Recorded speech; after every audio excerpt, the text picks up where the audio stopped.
ओम नमः शिवाय। ओम श्री गुरु माताय नमः। ओम श्री गणेशाय नमः। प्यारे बंधुओं, आज मैं आप लोगों को एक 5 अक्षर का मंत्र दे रहा हूँ। ये तिब्बती मंत्र है और इस मंत्र की विशेषता ये है कि ये योग पर चलता है। इसका नियम योग का है। दूसरी चीज़ ये है कि जैसे कुछ लोग बोल देते हैं कि 1 घंटे के अंदर आज्ञा चक्र जागृत, 3 मिनट के अंदर जागृत, तो बुरा मत मानिएगा। आज्ञा चक्र जागृत हो जाना इतना आसान नहीं होता है।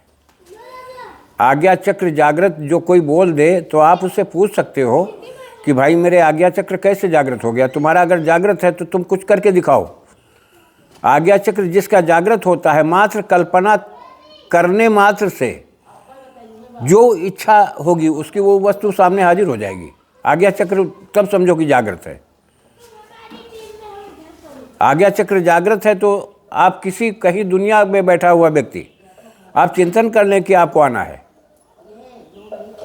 तो जितनी दूरी जितने समय की है उतना समय तय करके वो आएगा आपके पास। उसको कहते हैं आज्ञा चक्र जागृत होना। और ये 5 शब्द का मंत्र इतनी विशेषता रखे हुए है अपने पास, इसमें इतनी शक्तियां समाहित हैं कि जिसकी कोई हद नहीं। मैंने सिर्फ इस मंत्र को 3 दिन किया। जिस चीज़ का अनुभव मुझे मिलता है उस चीज़ को बताने में मुझे भी हर्ष होता है, खुशी होती है कि मेरे द्वारा बताए गए मार्ग पर कोई साधक चल करके भटके मत, उसे अनुभव मिल जाए।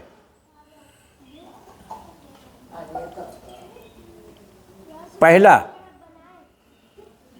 काम आपको ये करना पड़ेगा कि आप तारा जी का एक फोटो लेना पड़ेगा। लाल कलर हो विशेष अच्छा है, या नीला हो तब भी विशेष अच्छा है। 2 में से कोई आप एक चुनाव करके आप तारा जी का एक फ़ोटो ले आइए, सामने रखिए। सामने रखने के बाद में किसी पाटा पर हो ज़्यादा ठीक है, पीढ़ा पर हो, चौकी पर हो, जिस तरह से एक स्थान दिया जाता है देवी देवता को उसी तरह से आप स्थान दें। सामने एक दीपक जलावें,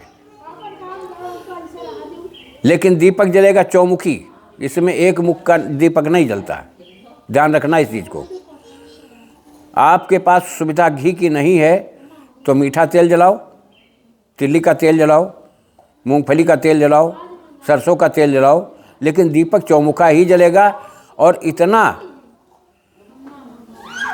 थोड़ा बड़े कुसवा में रखो, और जहाँ तक हो सके मिट्टी का दीपक मत रखो, तांबे का रखो या पीतल का रखो। लोहे का नहीं रखना, मिट्टी का नहीं रखना, इसमें वर्जित है।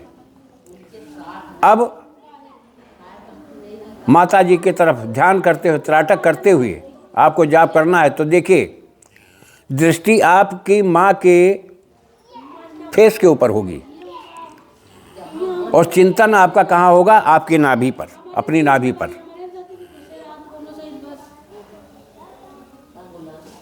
पहला, जैसे पहले दिन आपने नाभि पर चिंतन करते हो, माँ की तरफ देखते हुए, त्राटक करते हुए आपने जाप किया।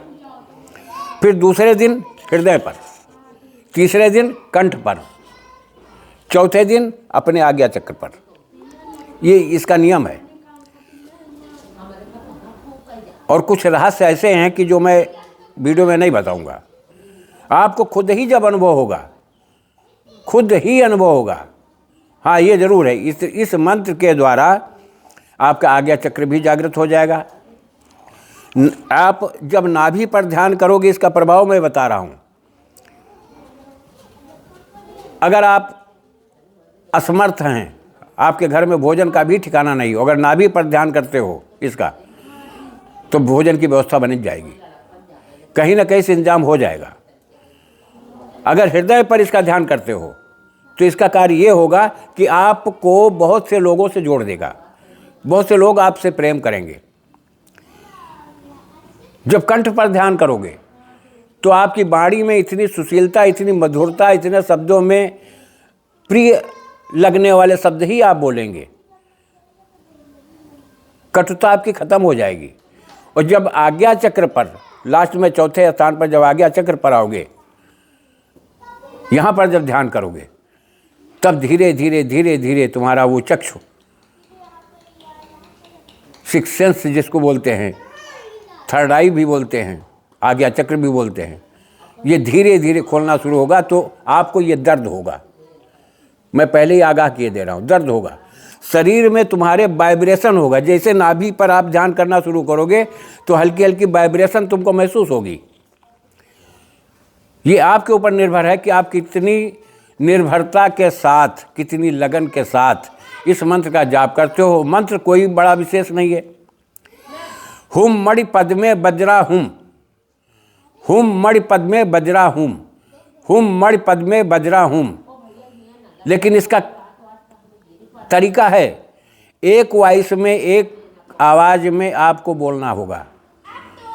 हुम मणि पद में वज्रा हुम, ये इस तरह चलेगा। हुम मणिपद में वज्रा हुम, हुम मणिपद में वज्रा हुम, हुम मणिपद में वज्रा हुम। तो जब हुम का आप आवाज़ निकालोगे, स्वर निकालोगे, शब्द फूटेगा, तो आप पहले नाभि पर चोट करोगे। ये एक ऐसा शब्द है, ये शक्ति बीज है, हुम कूर्च बीज है, ध्यान देना इस चीज़ को। ये तुम्हारा हृदय चक्र, कंठ, नाभि, इतनी जगह ठोकर मारता है। तुम्हारी अभिलाषित वस्तुएं तुम्हें स्वतः ही प्राप्त होने लगेंगी। हाँ, शरीर में थोड़ा वाइब्रेशन होगा, परेशान होने की जरूरत नहीं। मंत्र जागृत होगा तो इसी ही तुम्हारी टोटल धमनियाँ, तो टोटल नाड़ियाँ, इस मंत्र से संबंधित शरीर की सभी नाड़ियों में हरकत पैदा होती है। अनुभव करें, प्रैक्टिकल अनुभव करें, अपने जीवन को सुचारू रूप से सुधार करें। तुम्हें जो प्रकृति दे सकती इंसान नहीं दे सकता। जब प्रकृति चाहती तब इंसान को जोड़ती है और इंसान से वो चीज़ वस्तु प्राप्त हो जाती है। सिद्धांत ये है। आगे आपकी मर्जी, आप अपनी मर्जी से कुछ भी विचार कर सकते हो, स्वतंत्र हो। मैं ऐसी चीज़ों को आप किस भलाई के लिए, आप सभी समाज की भलाई के लिए, सभी अपने प्रियजनों की भलाई के लिए मैं ऐसी चीज़ें तलाश करके देता हूँ आप लोगों को। थोड़ा सा अभ्यास करता हूँ, उसके बाद जब यथार्थ रूप सामने मुझे मिलता है देखने को, कुछ अनुभव मिलता है, तब मैं आप लोगों के बीच में देता हूँ। मैं इसी के साथ अपनी वाणी को विराम देता हूँ। जय राष्ट्र, जय भारत, वंदे मातरम।